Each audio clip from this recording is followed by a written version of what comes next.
It was wonderful to see this large trumpeter swan family out at Cardinal Marsh yesterday.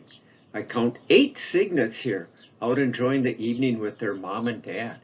The return of the trumpeter swans to Iowa has been a great success story. You know, prior to settlement, trumpeter swans were a common nesting species here in the state. But when the pioneers came, they had no hunting laws, and they basically hunted them to extirpation. The last recorded trumpeter swan nest in Iowa was in 1883, and then they were gone from the state. And in fact, during the early part of the 20th century, there were fewer than 70 trumpeter swans in the whole lower 48 states. Reintroduction efforts began in Iowa in 1993, and the first cygnets hatched here due to those restoration efforts in 1998. So again, now there are over 100 pairs of trumpeter swans nesting in Iowa, and this is one of those pairs right here. Swift river cruisers are pretty cool dragonflies.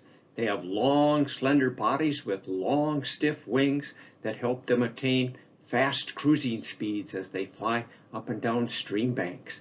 By the way, a couple characteristics to look for on this Swift River cruiser.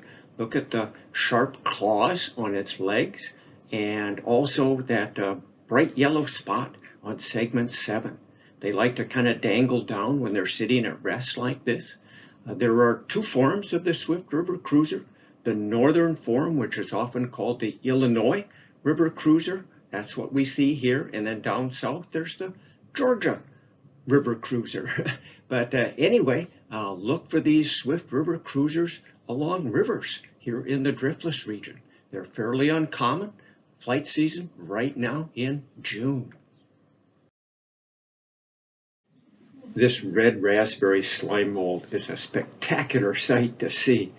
Notice the bright red knobby surface that reminds us of a red raspberry. There's really nothing else out there that looks like it.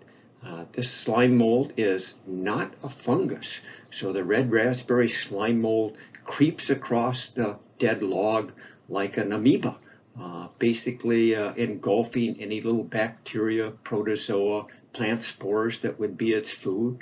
And those little kind of tubes there, the red tubes like the knobs, those are the fruiting bodies of this slime mold here. But the red raspberry slime mold doesn't stay in this bright red stage too long. It will eventually turn brown when it gets totally mature. But if you're out in the woods right now, in the latter part of June, be looking for this beautiful red raspberry slime mold.